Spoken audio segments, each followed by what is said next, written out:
Could have been worse. I mean, nonetheless, any tariff announcement is bad news for the world economy and for the US economy. In terms of the UK specific bit of it, a 10% tariff is towards the lower end of expectations. Thank heavens for small mercies. But nonetheless, overall, this is one more headwind to growth here in Northern Ireland, across the UK, and indeed on a global basis. What does that mean for trade? If growth starts to slow down, companies that have been progressing since COVID hit and they've been building back up, what does that mean for them ultimately? So for businesses, this will cut into their revenues. If it's costing more for others to buy, they will buy less, and that will show up in lower profits and lower revenues for businesses here in Northern Ireland, indeed across the whole world. It also means, of course, higher costs for consumers. Stuff in the shops is going to cost more. That will cause us to spend a bit less, and that too trickles back and trips up businesses in terms of their profits and revenues. Who pays for tariffs ultimately? Do companies absorb those costs, or do consumers, most likely in this case in America, bear the brunt of those costs? I mean, the truth is we don't know for sure where the burden will be shared, but most likely, based on past experience, some will come from a chewing up of the profits of businesses, and some will be passed on to you and I in the form of a higher cost on the high street. So there'll be a shared burden, but the burden will be a big one.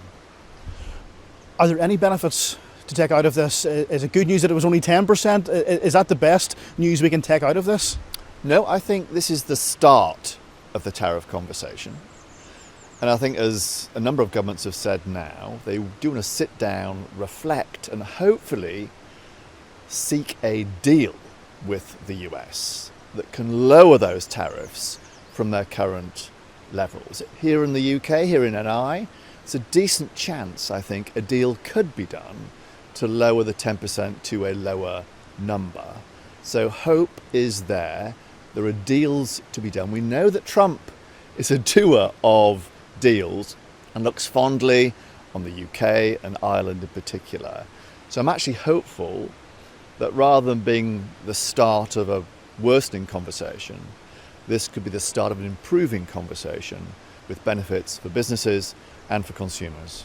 And finally, in terms of retaliatory measures from the EU, from the UK, is that a good route to go down, do you think, at this stage, or should it be a conversation about more of a trade deal with the US rather than sticking two fingers back up at Trump, essentially? Yeah.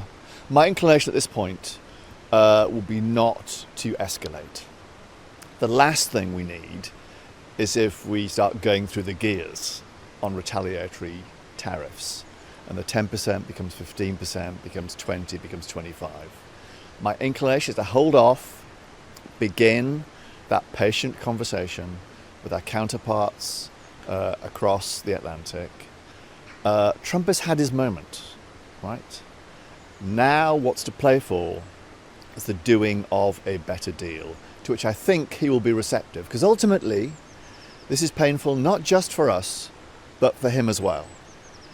And the last thing he wants on his tenure as president is a cratering economy and a tanking stock market. And that means doing a deal.